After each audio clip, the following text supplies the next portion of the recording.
আমি বাইবেলত থকা ভাৱবাণীবোৰ কেনেদৰে অধ্যয়ন কৰা উচিত?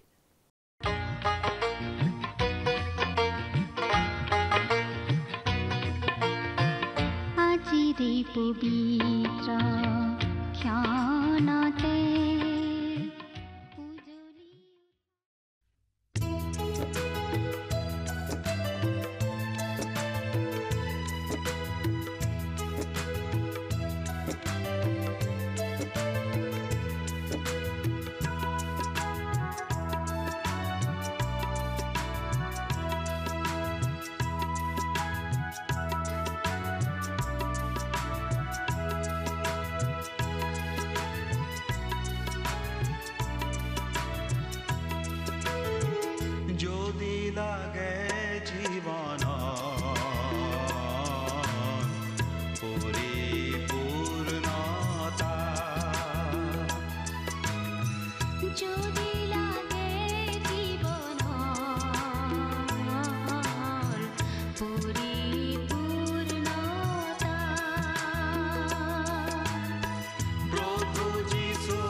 নমস্কাৰ, আমাৰ ভক্তিবচন অনুষ্ঠানলৈ আপোনাক স্বাগতম জনাইছো।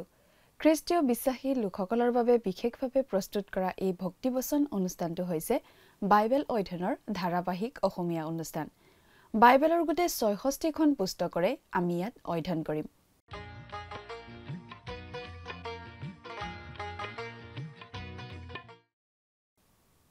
প্ৰিয় দৰ্শক, আপুনি যদি আমাৰ এই অনুষ্ঠানটো নিয়মিতভাৱে শুনি আছে তেনেহলে আপুনি নিশ্চয় জানে যে আমি আমাৰ আগৰটো অনুষ্ঠানত বাইবেলৰ পুৰণি নিয়ম খণ্ডৰ দানিয়েল নামৰ পুস্তকখনৰ ৭ নম্বৰ অধ্যায়ৰ ১৩ নম্বৰ পদৰ পৰা ২২ নম্বৰ পদলৈকে পঢ়ি তাৰ ভিত্তিত আগবঢ়োৱা আলোচনা শুনিবলৈ পালো।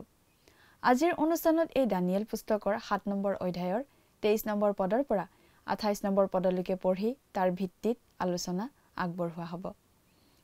দানিয়েলে দেখিছিল মহাসমুদ্ৰৰ পৰা ৪টা বৃহৎ আকৃতিৰ জন্তু উঠি অহা। প্ৰথমটো জন্তু সিংহই বুজাইছিল বেবিলনক, দ্বিতীয়টো জন্তু ভালুকে বুজাইছিল মাদিয়া পাৰ্চী সাম্ৰাজ্যক, তৃতীয় জন্তু নাহৰ ফুটুকী বাঘে বুজাইছিল গ্ৰীক সাম্ৰাজ্য আৰু মহামতী আলেকজেণ্ডাৰক। দানিয়েলে দৰ্শনত দেখা চতুৰ্থ জন্তুটোৰ 10টা শিং আছিল আৰু সেই জন্তুটোৱে ৰোমান সাম্ৰাজ্যক প্ৰতিনিধিত্ব কৰে। তাৰ লগতে দানিয়েলে স্বৰ্গৰ দৰ্শন এটাও পাইছিল আৰু শেষকালৰ বিষয়ে এটা আভা তাৰ মাজেৰে দিয়া হৈছিল। দানিয়েলে মানুহৰ পুত্ৰ অৰ্থাৎ যীশুখ্ৰীষ্টক দেখিছিল। সেই দৰ্শনত তেওঁ দেখিছিল মানুহৰ পুত্ৰক অৰ্থাৎ যীশুখ্ৰীষ্টক অনা ইহুদীসকলৰ পৰা এই জগতৰ ৰাজ্যসমূহলৈ নিজৰ ৰাজ্য প্ৰতিষ্ঠা কৰাৰ কৰ্তৃত্ব বিনিয়োগ কৰা হৈছে। চতুৰ্থ জন্তু অৰ্থাৎ ৰোম আকৌ বিশ্ব শক্তিত পৰিণত হ'ব আৰু খ্ৰীষ্টাৰীৰ নেতৃত্বত ৰোম এনেদৰে আকৌ সুসংগঠিত হ'ব। এয়া হ'ব অলপ ছুটি সময় আৰু এয়া হ'ব মহাক্লেশৰ সময়। কিন্তু পৃথিৱীত এনেদৰে মহাক্লেশ আৰম্ভ হোৱাৰ আগে আগে মণ্ডলীক উঠাই লৈ যোৱা হ'ব। পুৰণি ৰোমান সাম্ৰাজ্যখনক পুনৰ একলগ কৰি গঢ়ি তোলা হ'ব আৰু খ্ৰীষ্টাৰীয়ে সেই কাম কৰিব। সেই খ্ৰীষ্টাৰী বিশ্ব শাসক হ'ব। আমাক কোৱা হৈছে যে তেওঁ স্বৰ্গৰ ঈশ্বৰক নিন্দা কৰিব। সেই দিশে পৃথিৱীখন আগবাঢ়ি গৈ থাকিব আৰু এনেকুৱা এটা পৰিৱেশৰ সৃষ্টি হ'ব। দানিয়েলে সপোনত দেখা চতুৰ্থ জন্তুটোৱে এই সাম্ৰাজ্যক বুজায়। কিন্তু খ্ৰীষ্টই সেই শাসকক পৰাস্ত কৰিব আৰু তেওঁৰ ৰাজ্য প্ৰতিষ্ঠা কৰিব। এই চতুৰ্থ জন্তুৰ পৰা 10টা শিং ওলায় আৰু সেইবোৰে চতুৰ্থ ৰাজ্যখনৰ চূড়ান্ত ৰূপটোক বুজায়।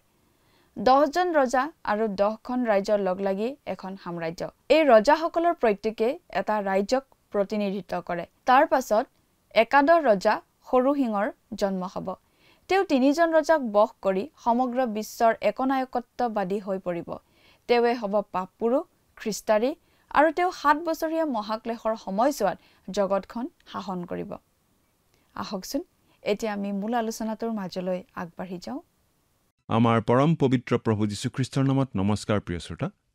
যোৱা অনুষ্ঠানত আমি এই দানিয়েলৰ পুস্তক নামৰ পুস্তকখনৰ 7 নম্বৰ অধ্যায়ৰ 22 নম্বৰ পদলৈকে পঢ়ি আমাৰ আলোচনা আগবঢ়াইছিলোঁ, নহয়নে বাৰু? আজিৰ অনুষ্ঠানত আমি এই দানিয়েল পুস্তকৰ 7 নম্বৰ অধ্যায়ৰ 23 নম্বৰ পদৰ পৰা আমাৰ আলোচনা আগবঢ়াই নিব খুজিছোঁ। আমি প্ৰায়েই এই কথা উল্লেখ কৰি আহিছোঁ যে এই দানিয়েল পুস্তকখন হৈছে এখন ইতিহাসমূলক পুস্তক, লগতে এখন ভাৱবাণীমূলক পুস্তক। ইয়াত ঐতিহাসিক কথাৰ বিৱৰণো আছে আৰু কিছুমান ভাৱবাণীমূলক কথাও আছে, আৰু দুয়োখিনি কথাই আমাৰ বাবে জানিবলগীয়া বুজিবলগীয়া কথা। প্ৰিয় শ্ৰোতা, আমি মাজে সময়ে এই কথাটো সোঁৱৰাই দি থাকোঁ যে যিহেতু আমাৰ এই অনুষ্ঠানটো বাইবেল অধ্যয়নৰ অনুষ্ঠান, গতিকে এই অনুষ্ঠানটো শুনিবৰ সময়ত লগত বাইবেল এখন লৈ ল'লে ভাল হয়। কাৰণ আমি যিমান পাৰোঁ বাইবেলৰ পৰাই পদবিলাক পঢ়ি যাওঁ আৰু তাৰ ব্যাখ্যা সহজ সৰলভাৱে আগবঢ়াবলৈ চেষ্টা কৰোঁ। আপুনি বাৰু আপোনাৰ লগত বাইবেলখন মেলি লৈছেনে? এতিয়া আহকচোন আমি মূল কথাৰ ফালে আগবাঢ়ি যাওঁ। আমি আচলতে যোৱা কেইটামান অনুষ্ঠানত যিটো বিষয় আলোচনা কৰি আছোঁ, সেই বিষয়টো হৈছে দানিয়েলে এটা বিশেষ কথা দেখিছিল। 4টা জন্তুৰ তেওঁ দৰ্শন এটা পাইছিল আৰু লগতে তেওঁ স্বৰ্গৰ এটা দৰ্শন পাইছিল। সেই 4টা জন্তুৱে 4খন বিশ্ব সাম্ৰাজ্যক বুজাইছিল।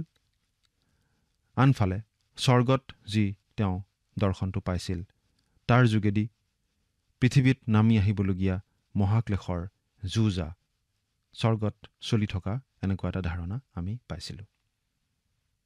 আজিও আমি আচলতে সেই বিষয়ৰেই আলোচনা কৰিম। বাইবেলৰ পৰা পাঠ কৰি দিম, অনুগ্ৰহ কৰি চাই যাব। যদিহে লগত বাইবেল নাই, অনুগ্ৰহ কৰি মন দি শুনিবচোন।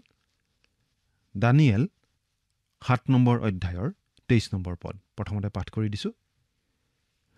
ইয়াত এনেদৰে লিখা আছে, সেই পুৰুষজনে এই কথা ক'লে, যি ৰাজ্য সকলো ৰাজ্যতকৈ বেলেগ হ'ব, গোটেই পৃথিৱীক গ্ৰাস কৰিব আৰু ভৰিৰে গচকি গুৰি কৰিব। চতুৰ্থ জন্তুটোৱে পৃথিৱীৰ এনে চতুৰ্থ ৰাজ্য বুজায়। এই পদটোত চতুৰ্থটো জন্তুক এখন সাম্ৰাজ্য বা ৰাজ্য বুলি বুজোৱা হৈছে আৰু 17 নম্বৰ পদত এই জন্তুটোৰে বুজোৱা হৈছিল সাম্ৰাজ্যৰ সম্ৰাট এজনক। সম্ৰাটজনক তেওঁৰ সাম্ৰাজ্যৰ পৰা বেলেগ কৰি চিন্তা কৰাটো সম্ভৱপৰ নহয়। এটা মুদ্ৰাৰ ইপিঠি সিপিঠিৰ নিচিনাকৈ দুয়ো অবিচ্ছেদ্য। এই চতুৰ্থ ৰাজ্যখন হ'ব ৰোমান সাম্ৰাজ্য। গোটেই পৃথিৱীকেই ভৰিৰে গচকি দমন কৰি থোৱা সেই ৰোমান সাম্ৰাজ্য। 24 নম্বৰ পদটো পাঠ কৰি দিম। আৰু সেই 10টা সিংহৰ অৰ্থ এই, সেই ৰাজ্যৰ পৰা 10জন ৰজা উৎপন্ন হ'ব, তেওঁবিলাকৰ পাছত আন এজন ৰজা উৎপন্ন হ'ব, তেওঁ আগৰবিলাকতকৈ বেলেগ হ'ব, তেওঁ 3জন ৰজাক নত কৰিব। এই চতুৰ্থ জন্তুটোৰ পৰা 10টা শিং ওলাই আহিব আৰু সেই 10টা শিং ওলোৱা প্ৰক্ৰিয়াটোৱে আচলতে চতুৰ্থখন বিশ্ব সাম্ৰাজ্য অৰ্থাৎ ৰোমান সাম্ৰাজ্যৰ একেবাৰে শেষ অৱস্থাটোক বুজাইছে। আৰু সেই কথাখিনি এতিয়ালৈকে ফলিওৱা নাই, এতিয়ালৈকে ঘটা নাই। সেইটো ভৱিষ্যতেহে ঘটিবলগীয়া ঘটনা হৈ আছে। আৰু এই প্ৰতিজন ৰজাই একোখন ৰাজ্যক বুজায়। 11 নম্বৰ ৰজা অৰ্থাৎ সৰু শিংটোৰো উদ্ভৱ হ'ব। আৰু এই সৰু শিংটো আনবোৰ ৰজাতকৈ বেলেগ হ'ব। আৰু এই বিশেষ ব্যক্তিজনে অৰ্থাৎ এই সৰু শিংটোৱে 3টা শিং অৰ্থাৎ 3জন শাসনকৰ্তাক দমন কৰি বিশ্ব শাসক হৈ উঠিব। সেই ব্যক্তিজনেই আচলতে গোটেই বিশ্বখনৰ একনায়কত্ববাদী শাসক হৈ পৰিব। এই কথাটোকেই আমাক বিশেষভাৱে জনাই দিয়া হৈছে প্ৰকাশিত বাক্য পুস্তকত। আমি প্ৰকাশিত বাক্য পুস্তকৰ পৰা এটা পদ চাওঁচোন। প্ৰকাশিত বাক্য 13 নম্বৰ অধ্যায়ৰ 7 নম্বৰ পদ। ইয়াত কি লিখা আছে?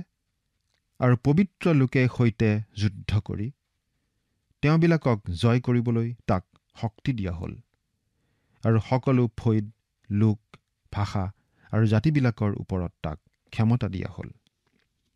সেই সৰু শিং অৰ্থাৎ খ্ৰীষ্টাৰী হৈছে পাপ পুৰুষ। আৰু মহাক্লেশৰ সময়ছোৱাত তেওঁৱেই পৃথিৱীত শাসন চলাব, সকলো ভাষা, জাতি, ফৈদ আদিৰ ওপৰত শাসন চলাব। আৰু সেই মহাক্লেশৰ সময় হ'ব 7 বছৰ কাল। এতিয়া 25 নম্বৰ পদটো পাঠ কৰি দিছোঁ। তেওঁ সৰ্বোপৰি জনাৰ অহিতে কথা ক'ব, সৰ্বোপৰি জনাৰ পবিত্ৰবিলাকক দুখ দিব, নিৰূপিত সময় আৰু ব্যৱস্থা সলনি কৰিবলৈ মন কৰিব, আৰু 1 কাল, 2 কাল আৰু আধা কাললৈকে তেওঁবিলাকক তেওঁৰ হাতত সোধাই দিয়া হ'ব। সেই সৰু শিং অৰ্থাৎ সেই খ্ৰীষ্টাৰী কেনেকুৱা হ'ব? সেই খ্ৰীষ্টাৰী হ'ব ঈশ্বৰ নিন্দক। আমি প্ৰকাশিত বাক্যৰ পৰা আকৌ চাব খুজিছোঁ। প্ৰকাশিত বাক্য 13 নম্বৰ অধ্যায়ৰ 5 আৰু 6 নম্বৰ পদ দুটা চাওঁচোন। তাক বৰ বৰ কথা আৰু ঈশ্বৰ নিন্দাসূচক বাক্য কোৱা মুখ দিয়া হ'ল, আৰু দুকুৰি দুমাহলৈকে কাৰ্য কৰিবলৈ তাক ক্ষমতা দিয়া হ'ল। তাতে সি নিজ মুখ মেলি ঈশ্বৰৰ বিৰুদ্ধে ঈশ্বৰ নিন্দাসূচক বাক্যেৰে তেওঁৰ নাম আৰু তেওঁৰ বাসস্থান অৰ্থাৎ স্বৰ্গ নিবাসী সকলোকে নিন্দা কৰিবলৈ ধৰিলে। খ্ৰীষ্টাৰীৰ এটা বৈশিষ্ট্য বা লক্ষণ হৈছে এইয়ে যে তেওঁ ঈশ্বৰ বিৰোধী আৰু খ্ৰীষ্ট বিৰোধী। এইটো খ্ৰীষ্টাৰীৰ এটা অৰ্থ। খ্ৰীষ্টাৰীৰ আন এটা অৰ্থ হৈছে ভুৱা খ্ৰীষ্ট বা ডুপ্লিকেট খ্ৰীষ্ট। আমি বিশ্বাস কৰোঁ যে প্ৰকাশিত বাক্য 13 নম্বৰ অধ্যায়ত আমি যি দুটা পশুৰ কথা পাওঁ, সেই পশু দুটাই খ্ৰীষ্টাৰীৰ এই দুটা চৰিত্ৰৰ প্ৰতিনিধিত্ব কৰে বা খ্ৰীষ্টাৰীৰ চৰিত্ৰৰ দুটা দিশ আমাৰ আগত দাঙি ধৰে। প্ৰথমটো হৈছে যে খ্ৰীষ্টাৰী হৈছে খ্ৰীষ্টৰ বিৰোধী আৰু ঈশ্বৰক নিন্দা কৰা ব্যক্তি। আৰু দ্বিতীয়টো হৈছে তেওঁ ভুৱা ভাৱবাদী, অৰ্থাৎ তেওঁ নিজকে ভাৱবাদী বুলি কয়, কিন্তু ভাৱবাদী নহয়। আৰু তেওঁ নিজকে খ্ৰীষ্টৰ নিচিনা দেখুৱায় বা নিজে খ্ৰীষ্ট বুলি চিনাকি দিবলৈ চেষ্টা কৰে। যদিও তেওঁ এটা ভেড়াৰ নিচিনা ব্যৱহাৰ দেখুৱায়, কিন্তু আচলতে তেওঁ ভেড়াৰ পোছাক পিন্ধা ৰাং কুকুৰহে। আমাক এই বুলি কোৱা হৈছে যে তেওঁ সৰ্বোপৰিজনাৰ পবিত্ৰবিলাকক দুখ দিব। তাৰমানেনো কি? অৰ্থাৎ সেই খ্ৰীষ্টাৰীয়ে পবিত্ৰবিলাকক, সাধুসকলক নানা ধৰণে দুখ কষ্ট দিব, তাড়না কৰিব। নিৰূপিত সময় আৰু ব্যৱস্থা সলনি কৰিবলৈ মন কৰিব। সেই সৰু সিং অৰ্থাৎ খ্ৰীষ্টাৰীয়ে বিভিন্ন ৰীতি নীতি, পৰম্পৰা আৰু বিধি বিধান আদি সলনি কৰিবলৈ চেষ্টা কৰিব আৰু কৰিবও। সেই সৰু সিংটোৰ শাসনকাল অৱশ্যে বৰ বেছি দীঘলীয়া নহ'ব, যথেষ্ট কমদিনীয়া হ'ব।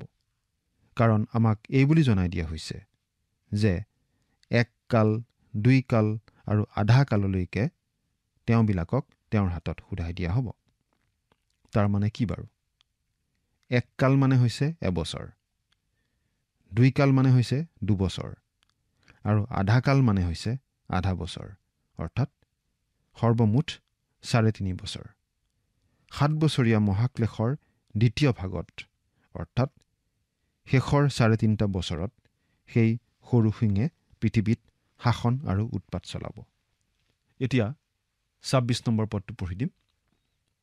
কিন্তু বিচাৰ সভা বহিব, তাতে তেওঁৰ ৰাজ্যভাৰ তেওঁৰ পৰা নিয়া হ'ব, আৰু শেষ নথকাকৈ সেয়ে ক্ষয় পাই বিনষ্ট হ'ব। কিন্তু বিচাৰ সভা বহিব। এই কথাটোৱে আমাক প্ৰকাশিত বাক্যৰ 4 আৰু 5 নম্বৰ অধ্যায়ৰ কথা মনত পেলাই দিয়ে। সেই প্ৰকাশিত বাক্যৰ 4 আৰু 5 নম্বৰ অধ্যায়ত আমি স্বৰ্গৰ সিংহাসনৰ বৰ্ণনা পাওঁ।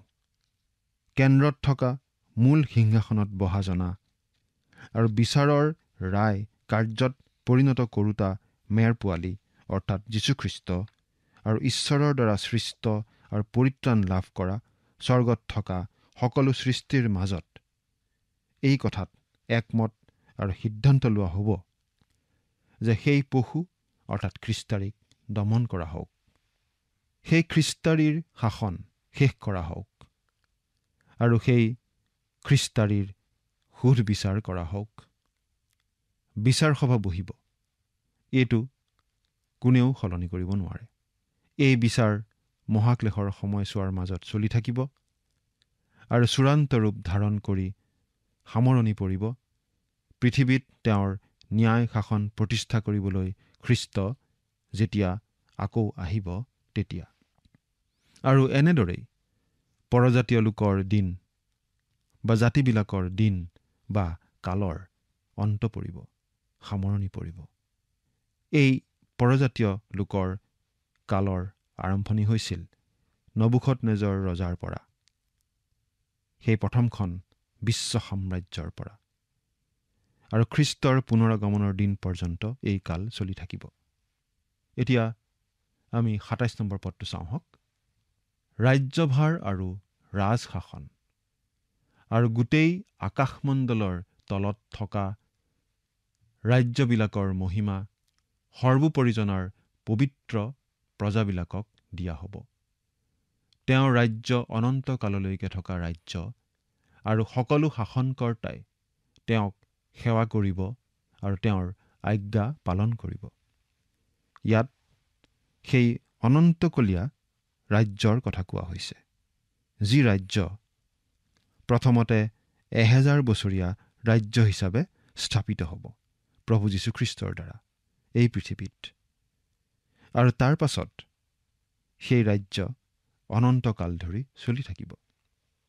কিছুমান লোকে এই বুলি ক'ব খোজে যে 1000 বছৰীয়া ৰাজ্যৰ ধাৰণাটো ভুল, শুদ্ধ নহয়, কাৰণ ইয়াত অনন্তকালৰ কথা কোৱা হৈছে, 1000 বছৰৰ কথা কোৱা হোৱা নাই।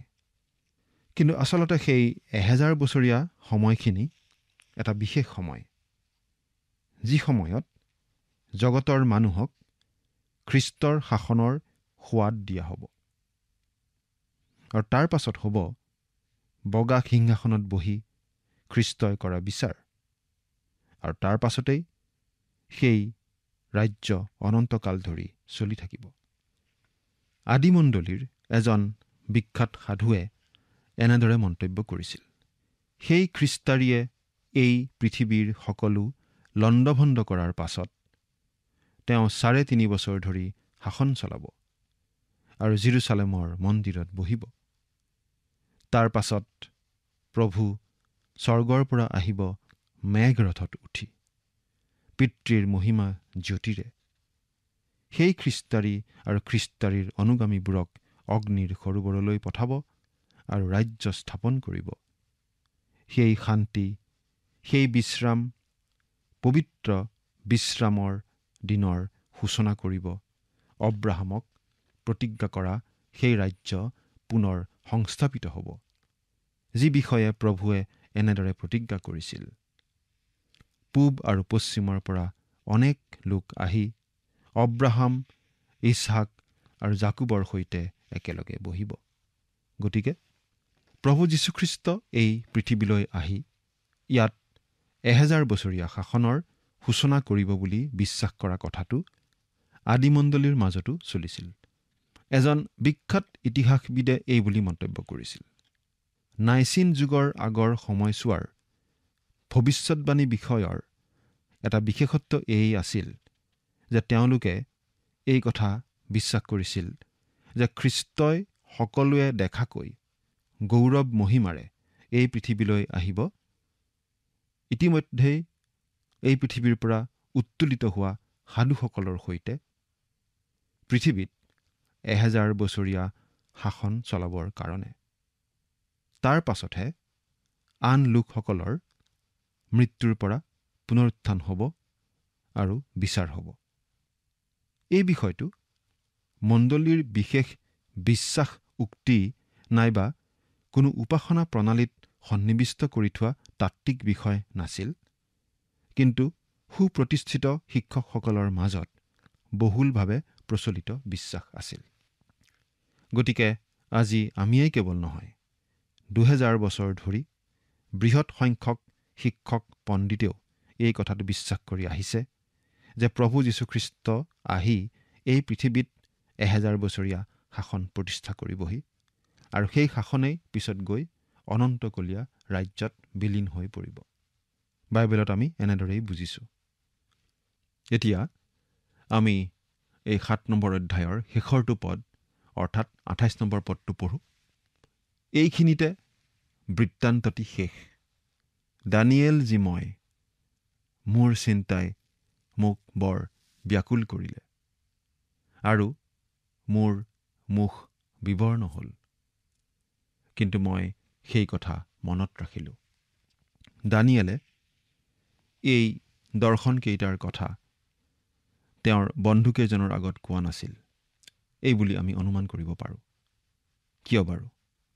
কাৰণ এই দৰ্শনকেইটা ঈশ্বৰে দানিয়েলক দিছিল আৰু এই দৰ্শনকেইটা আছিল যুগৰ শেষ অৱস্থাৰ বিষয়ে। শেষ কালত কি ঘটিব সেই কথা ঈশ্বৰে দানিয়েলক জনাই দিছিল।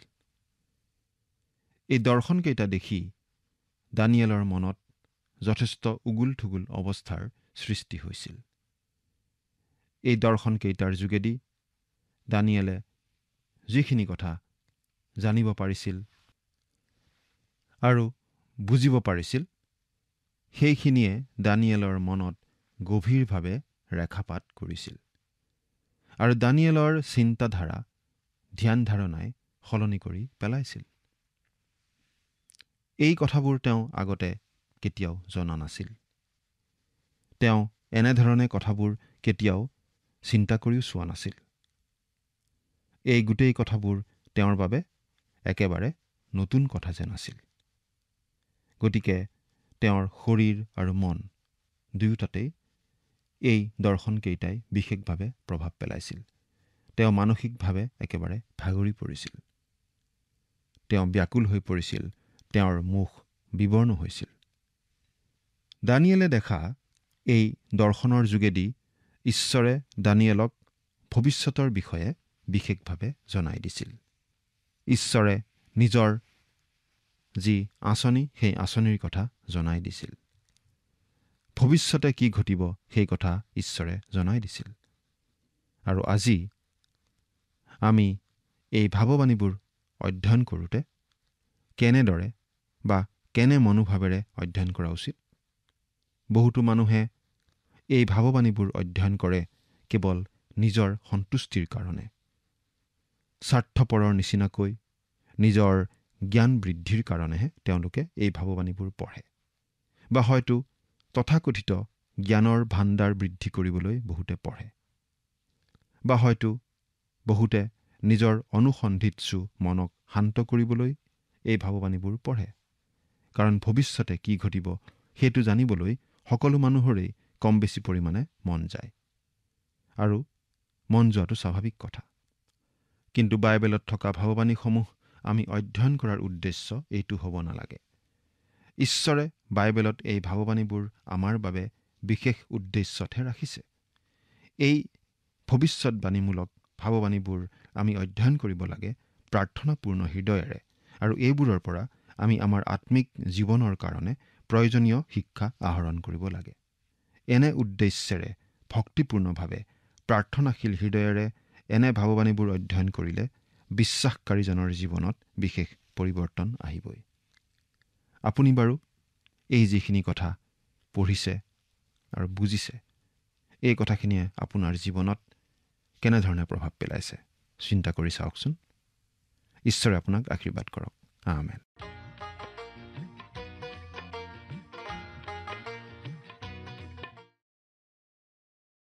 দানিয়েলে যিটো দৰ্শন পাইছিল সেইটোৰ বিষয়বস্তু শেষকালৰ বাবে।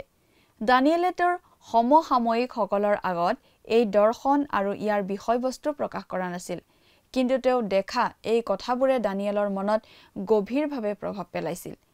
এই কথাবোৰে তেওঁৰ ওপৰত ইমানেই চাপ পেলাইছিল যে তেওঁৰ সমগ্ৰ দৃষ্টিভংগী সলনি হৈ গৈছিল। এইটো তেওঁৰ বাবে একেবাৰে নতুন কথা আছিল। আজিও আমি ভাৱবাণী যেতিয়া অধ্যয়ন কৰোঁ, সেইটো আমাৰ অসাৰ আৰু অহেতুক কৌতূহলৰ বাবে নাইবা অসাৰ জ্ঞান লাভৰ স্বাৰ্থপৰ সন্তুষ্টিৰ বাবে হোৱা উচিত নহয়। বৰং শাস্ত্ৰত থকা ভাৱবাণীবোৰৰ অধ্যয়ন হ'ব লাগে সযতনে, প্ৰাৰ্থনামূলক আৰু ভক্তিপূৰ্ণভাৱেৰে। ভাৱবাণীৰ অধ্যয়নে এজন বিশ্বাসীৰ জীৱনত পৰিৱৰ্তনশীল প্ৰভাৱ পেলাব লাগে। ভৱিষ্যতে ঘটিবলগীয়া কথাই আমাৰ জীৱন সলনি কৰিব লাগে। প্ৰিয় দৰ্শক, আজিলৈ আমাৰ অনুষ্ঠানটো ইমানতে সামৰণি মাৰিব খুজিছোঁ। পৰৱৰ্তী অনুষ্ঠানত আপোনালোকক পুনৰ লগ পোৱাৰ আশা ৰাখিছোঁ। সামৰণি মৰাৰ আগতে আহকচোন আমি খন্তেক প্ৰাৰ্থনাত মূৰ্ণত কৰোঁ হওক। স্বৰ্গত থকা অতি মৰমীয়াল দয়ালু পিতৃ ঈশ্বৰ, প্ৰভু তোমাক ধন্যবাদ দিছোঁ সুন্দৰ সময়ৰ বাবে। দয়ালু মৰমীয়াল পিতৃ ঈশ্বৰ, এই সময়তে আমি যি তোমাৰ পবিত্ৰ বাক্য অধ্যয়ন কৰিলোঁ, সঁচাকৈ পিতৃ প্ৰতিজন দৰ্শকক তুমি বুজাত সহায় কৰিবা, আৰু বিশেষকৈ প্ৰভু এই অধ্যয়নৰ যোগেদি যি বাৰ্তা তেওঁলোকৰ জীৱনলৈ প্ৰভু তুমি আনিছা, তাক যাতে তেওঁলোকে বুজি পাব পাৰে, আৰু প্ৰভু তেওঁলোকে যাতে সেইমতে চলিবলৈ প্ৰভু পাৰে, তেনে আশীৰ্বাদ প্ৰভু তুমি তেওঁলোকৰ ওপৰত দান কৰিবা, আৰু তেওঁলোকৰ যি প্ৰয়োজন সেই সকলো প্ৰয়োজনসমূহ প্ৰভু তুমি তেওঁলোকৰ পূৰণ কৰিবা। এই সকলো যাচনা মহান ত্ৰাণকৰ্তা প্ৰভু যীশুখ্ৰীষ্টৰ নামত অৰ্পণ কৰিছোঁ। আমেন। প্ৰিয় দৰ্শক, যোৱা অনুষ্ঠানৰ প্ৰশ্নটোৰ শুদ্ধ উত্তৰটো হৈছে অপশ্যন বি, এগিয়ছ। আজিৰ অনুষ্ঠানৰ ওপৰত আধাৰিত প্ৰশ্নটো হৈছে মহাক্লেশৰ সময় কেইবছৰ কাল চলিব? অপশ্যন এ 3 বছৰ, অপশ্যন বি 7 বছৰ, অপশ্যন চি 3 আৰু 1-2 বছৰ, অপশ্যন ডি 1000 বছৰ। প্ৰিয় দৰ্শক, আজিৰ প্ৰশ্নৰ সঠিক উত্তৰটো অহাকালি সন্ধিয়া 6 বজাৰ আগেয়ে আপোনাৰ নাম আৰু সম্পূৰ্ণ ঠিকনাৰে সৈতে আমালৈ 7429840242 নম্বৰত SMS নাইবা হোৱাটছআপ যোগে প্ৰেৰণ কৰক। প্ৰিয় দৰ্শক, যদি আপোনাৰ এই অনুষ্ঠানটি শুনি ভাল লাগিছে তেনেহ'লে এই নম্বৰত এটি মিছ কল দিয়ক। ইয়াৰ যোগেদি আপুনি পৰৱৰ্তী অনুষ্ঠানত বিজয়ী হ'ব পাৰে।